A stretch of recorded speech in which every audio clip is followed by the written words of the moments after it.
후반기로 가는 과정 속에서 또 주위의 여러 가지의 소식을 듣고 오늘 어떤 말씀을 함께 나눌까 고민하다가 오늘 요나서 1장 우리 1절부터 10절의 말씀 고난의 은혜, 고난의 은혜라는 제목을 가지고 한 2주간 거쳐서 함께 말씀을 좀 나누기를 원합니다. 고난 속에 또한 여러 가지 고통 속에 있는 모든 성도들이 이 말씀을 통하여서 더욱더 힘을 얻고 복이 되는, 또 여기에 있는 모든 분들을 또 포함해서 다 은혜 받는 시간 되기를 주님의 이름으로 축복합니다.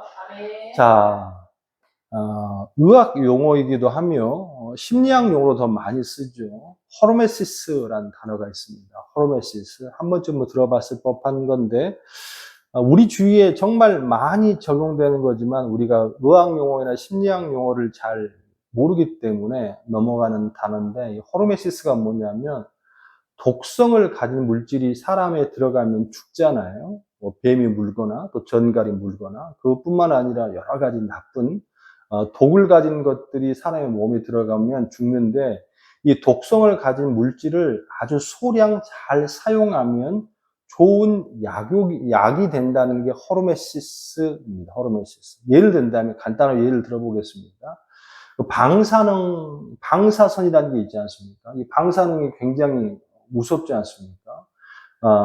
일본 원전의 피해, 요즘에 얼마 전까지만 하더라도 일본의 방사능 오염 폐수를 바다에 흘려보낸다, 안 흘려보낸다, 결국 흘려보냈지 않습니까? 사람들이 두려워하는 건 뭐냐면, 그 폐기물을 통에 담겨져 있는 또 그 물을 쏟아내면 그 바닷물이 얼마나 넓어요. 그럼에도 불구하고 소량이 흘러감에도 불구하고 이게 무서우니까 굉장히 사람에게 해가 되니까 이 방사능이 힘든 건데, 일본 원전의 피해도 그렇고 또 예전에 그 지역이 얼마 동안 회복 불능한 지역이 되는 것처럼, 또 러시아 체르노빌 사건도 마찬가지고 방사능이 굉장히 어렵지 않습니까? 그럼에도 불구하고도 이거를 잘 쓰면 우리에게 아주 도움이 되는 것이 됩니다. 그게 바로 뭐냐면 엑스레이 촬영입니다.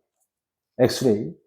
이 소량의 방사능을 잘 사용하면 우리에게는 꼭 필요한 것. 우리가 병원 가면 또 많이 다치게 되면 반드시 써야 되는 게 있죠. 뭘 찍어야 되죠? 조금 다리가 아프다든지 부러졌다든지 폐가 아프다든지 모든 부분에서 육안으로 볼 수 없는 것들을 촬영할 때에 쓰는 게 바로 엑스레이, 정형외과, 치과 모든 분야에 있어서 다 쓰는 게 이 방사능입니다. 이게 많이 노출되면 죽습니다. 죽지만 그걸 소량으로 사용하면 굉장히 유용하게 인간에 쓸 수 있는 게 이 호르메시스 효과라는 거예요. 이런 맥락에 우리 주변에는 굉장히 많은 호르메시스 영향들이 있습니다.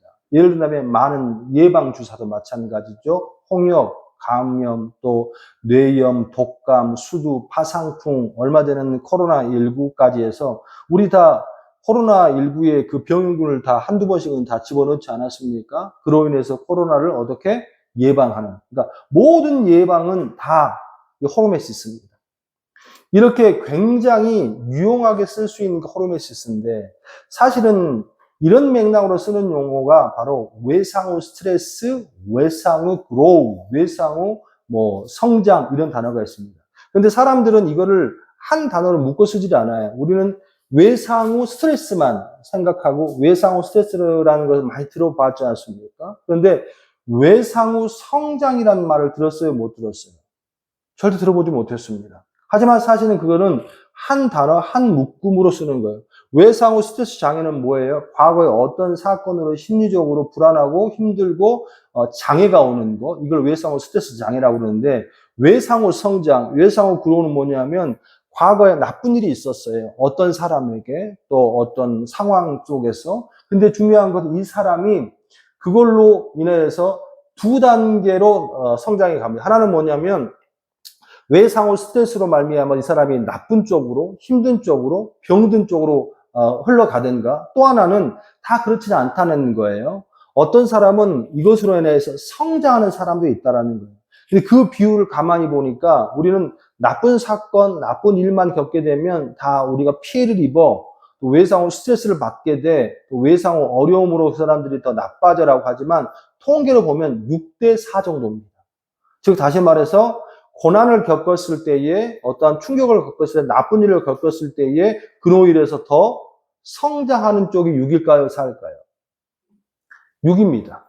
그리고 나머지 3이나 4 정도는 정말 안 좋은 쪽으로 흘러간다는 거죠. 사람들이 근데 성장하는 거 생각하지 못하고 다 나쁜 일, 어려운 일, 고난만 당하면 어떻게 다 안 좋은 거다라고 하지만 사실은 우리 인생 가운데에 우리의 삶 가운데에 스트레스나 어려움이나 고난이나 나쁜 일들이 다 나쁜 것만은 아니다. 호르메시스라는 데의 최종 정의는 이렇습니다.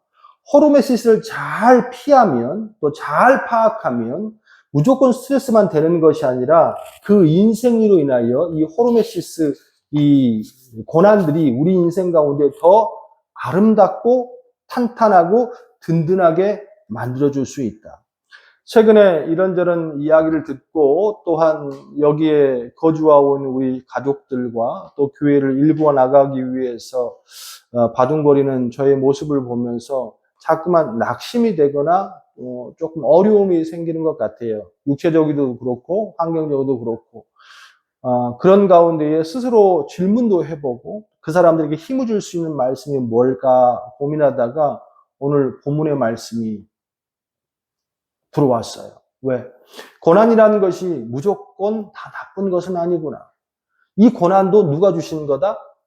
하나님. 따라서 해볼까? 하나님은 절대로 우리 인간에게 또한 저에게 여러분들에게 나쁜 것을 주시지는 않습니다. 혹 여러분의 삶 가운데에 또 저의 삶 가운데에 우리의 신앙 가운데 어려움이 찾아왔고 힘듦이 찾아왔다면 주님은 반드시 그 고난을 통하여서 더 아름답게 성장하라고. 할렐루야. 이런 맥락에서 오늘 본문의 말씀을 살펴보기를 원하는데 자, 이런 맥락에 오늘 요나의 삶의 현장은 평안하거나 감사하거나 아주 기쁜 상황이 절대로 아닙니다. 말 그대로 극심한 스트레스, 고난 사건 속에는 현장입니다. 사실은 본문의 말씀을 1장, 2장을 다 잡고 싶었습니다만 시간이 없으니까 조금 1장 1절부터 10절까지만 잡았습니다만 요나는요. 하나님의 말씀을 거역해서 다시스로 피해가다가 풍랑을 만났고 바다에 던져졌고 또 물속의 뱃속에 겨우 숨만 껄떡거리고 있는 상황에 처해 있습니다. 요나가 얼마나 힘들었냐면 2장 2절에 이렇게 고백합니다. 우리 같이 한번 읽어볼까요? 시작.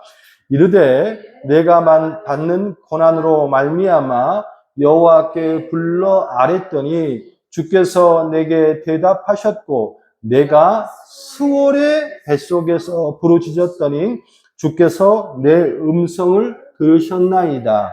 아멘. 요나는 자기의 현장의 상황을 묘사하는데 어떻게 표현했냐면 오늘 보니까 내가 어디 뱃속에 있어요? 수월의 뱃속에 있는 것 같은 고통을 당한다. 유대인들에게 수월은요, 곧 뭐예요? 죽음입니다. 지옥을 상징하는 거예요, 지옥. 그러니까 심리적으로 죽은 사람이 되는 게 맞습니다. 그리고 현실적으로도 죽은 사람이 되는 게 맞습니다. 왜? 요나가 지금 어디 들어가 있어요? 물고기 뱃속에 들어가 있습니다. 그 물고기가 뭐 우리 추정하게 돼 고래지 않겠냐라는 생각을 하는데 정말 큰 물고기인지 고래는 어쨌든 사람이 물고기한테 잡혀 먹었습니다. 그러면 지금 숨을 쉬고 있지만 그 요나는 뭐예요? 죽은 거죠. 죽은 거죠. 이제 숨은 쉬고 있지만 곧 이제 요나 어떻게 돼요? 죽습니다. 물고기 아무리 커봤자 사람이 하나가 들어갔으니 얼마큼인지 모르겠습니다만 좁죠. 물고기 뱃속 아니니까 뭐가 나와요? 심한 악취가 나오죠. 또 산소는 없을 거고 또 물고기 위에서 나오는 위산이 요나의 살들을 더욱더 따갑게 하고 점점 어떻게 이제 썩게 만들겠죠. 이런 상황이 지금 요나의 모습이라는 거예요. 그러니까 고난 중에 고난입니다. 우리가 아무리 힘들어도 아무리 어려워도 요나와 같은 현장에 살아있으면서 죽음을 맛보는 고난을 겪은 사람이 과연 몇이나 되겠습니까? 그래서 제가 주목하는 것은 무엇이냐면 이렇게 힘들고 어려운 고난 속에서 요나가 죽었느냐? 그렇지 않았다라는 거예요. 그 힘들고 어려운 고난 속에서 요나는 그곳을 뭘로 만들었어요? 축복의 장소로, 하나님을 다시 만나는 장소로, 은혜의 장소로 만들었기 때문입니다. 과연 요나는 어떻게 해서 이 수월의 뱃속 같은 고난의 물고기 뱃속을 하나님의 은혜로 만들었는지 함께 묵상을 하면서, 또한 여러분의 삶 가운데서 내가 어떻게 하면 이 어려움을, 이 고난을, 이 슬픔을 정말로 기쁨의 장소로 만들 수 있는지 함께 나누길 원합니다. 첫 번째, 수월의 뱃속 같은 고난이 축복의 장소로 만들 수 있던 그 첫 번째는 무엇이냐면, 죽을 것 같은 고난이 하나님을 진심으로 찾는 도구가 되었기 때문에. 할렐루야. 여러분, 한 가지만 분명히 기억하십시오. 그곳에서 하나님을 찾지 않으면 그냥 고난입니다. 아이를 양육하다 보면 참 아이들의 행동에도 또한 말에도 상처받을 때가 참 많습니다. 밖에서 사고침이 오면 엄마가 여러 가지 얘기를 하죠. 또 아버지가 여러 가지 말을 하죠. 그러면 잘 안 들어요. 근데 분명히 당부하고 당부했는데도 잘 듣지 않습니다. 이러한 비슷한 예가 있어요. 예전에 뭐 양주에서 목회할 때도 그렇고 부교육자 할 때도 그렇고 성도들이 찾아와요. 성도들이 찾아와서 상처는 아닙니다만 조금 서운할 때가 있었습니다.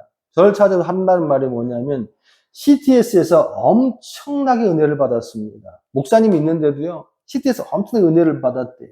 속칭 상했습니다. 그런데 뭐 때문에 은혜를 받았습니까? 라고 물어보면 이러한 것 때문에 어떤 목사님이 설교를 하는데요, 너무 은혜를 받았다는 거예요. 그러면 정말로 제가 속이 상합니다. 왜 속이 상하냐면 수백 번, 수천 번 그 성도에게 하고 또 하고 했던 말인데 가까이에 있는 목사님이 말해줄 때는 그 말을 귀뚱으로 듣지 않습니다.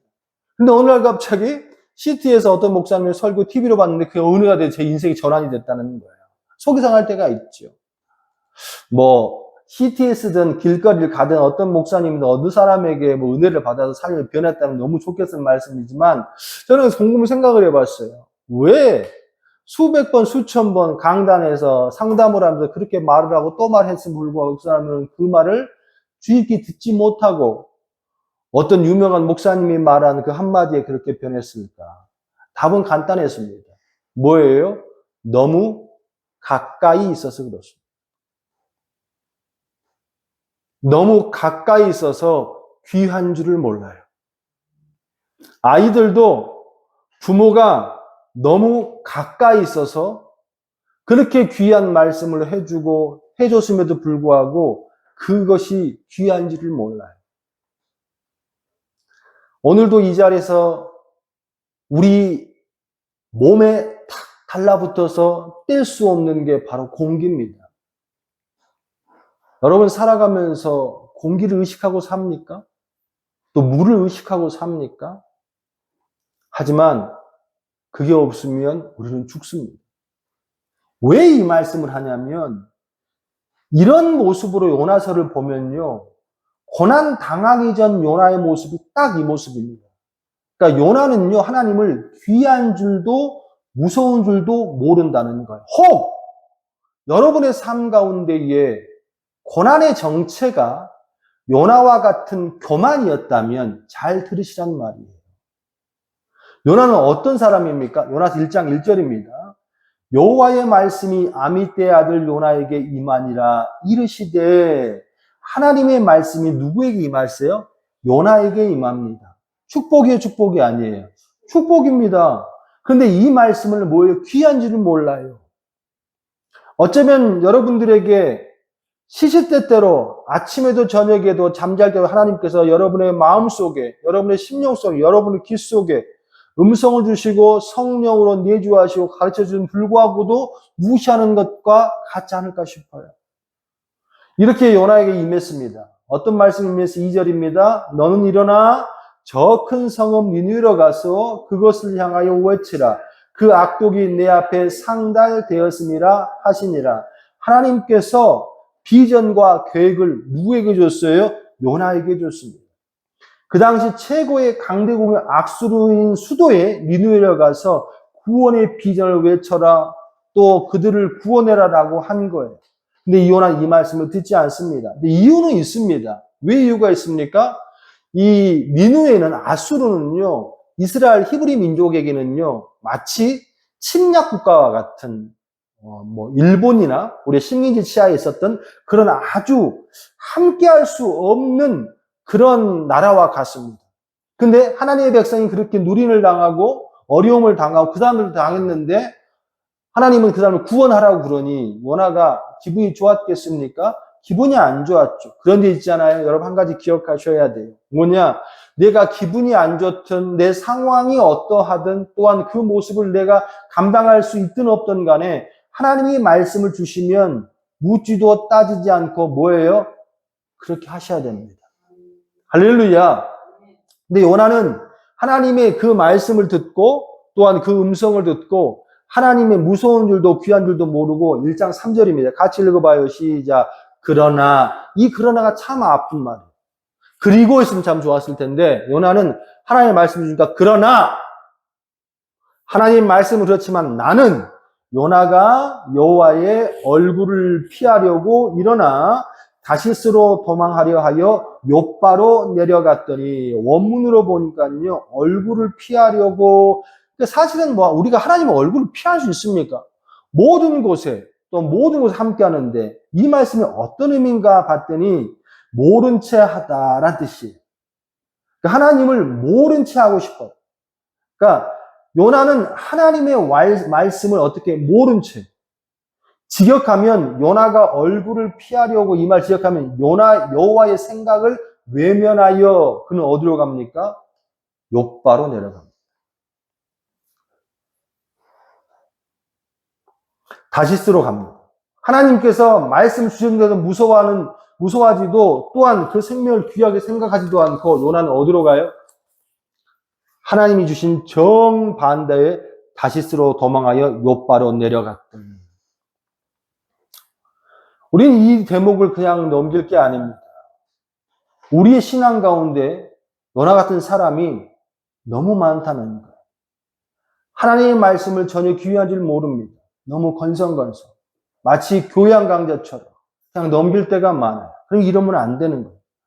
하지만 하나님이 걱정하시고 하나님이 걱정하시고 이 대목을 읽으면서 하나님이 정말 화나시겠다는 장면을 찾았어요.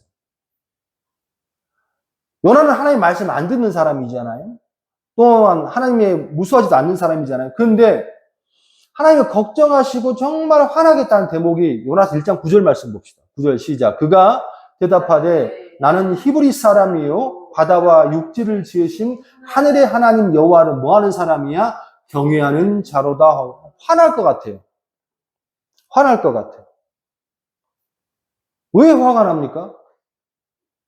하나님이 가까이 그를 도와줌에도 불구하고 하나님 말씀 듣지도 않습니다. 하나님의 뜻대로 살지도 않아요. 그런데 사람들한테는 뭐라고 표현합니까? 바다와 육지를 만들고 천지를 창조하신다는 하나님을 경외하는 사람입니다. 요나의 선지자 옷차림을 보고 너 누구냐? 그랬더니 사람이 이렇게 대답하는 거예요. 어찌 보면 이 모습이 딱 우리의 모습이 아닌가 싶어요. 우리는 매일 신앙이 또 아니면 또한 종교가 하나님을 믿는 것이 교양처럼 다니는 사람이 너무 많아요. 나는 하나님을 믿는 사람입니다. 교회를 다닙니다. 하나님을 경외합니다. 얘들한테도 교회 가라고 합니다. 천국과 지옥이 있다고 말합니다. 근데 중요한 것은 하나도 하나님 뜻대로 살지는 않습니다. 죄송하지만 그러면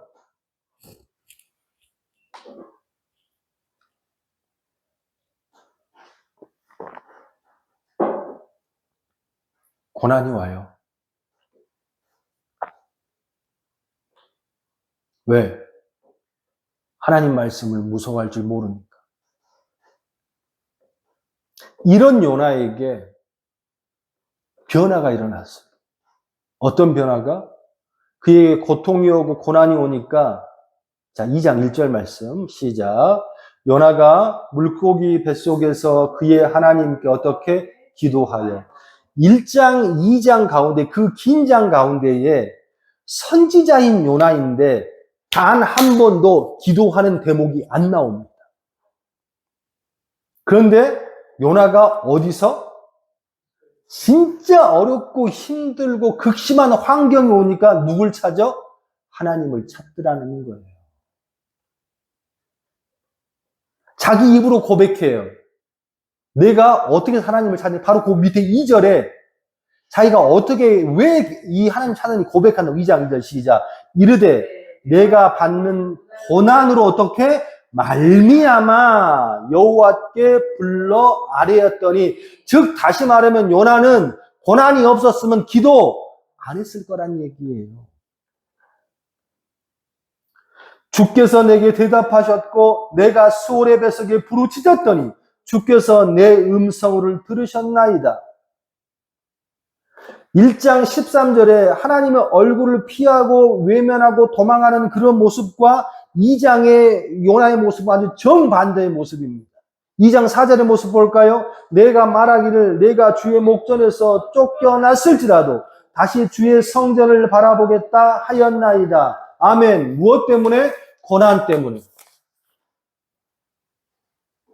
예전에는 말씀에도 건성건성 임재가 있었어도 귀뜸에 들지도 않고 지 생각대로 지 뜻대로 지 마음대로. 하지만 2장 7절에 내 영혼이 내 속에서 피곤할 때에 고난이 있을 때에 수월의 뱃속이 있을 때에 내가 여호와를 어떻게 생각하였던 선지자나 목사나 장로나 권사나 집사나 다 똑같습니다.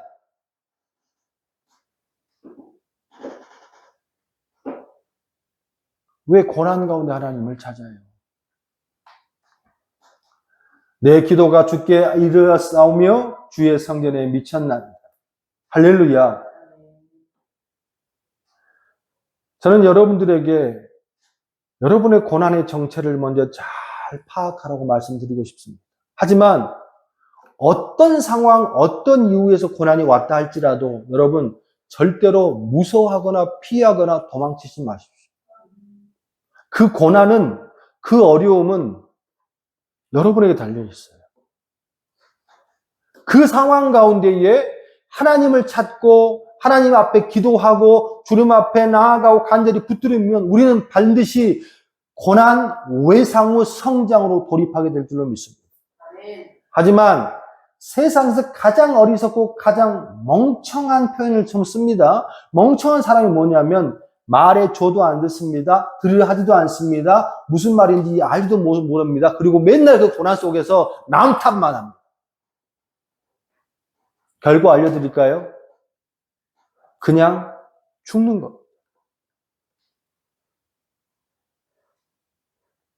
나는 아무것도 못해. 나는 할 수 없어.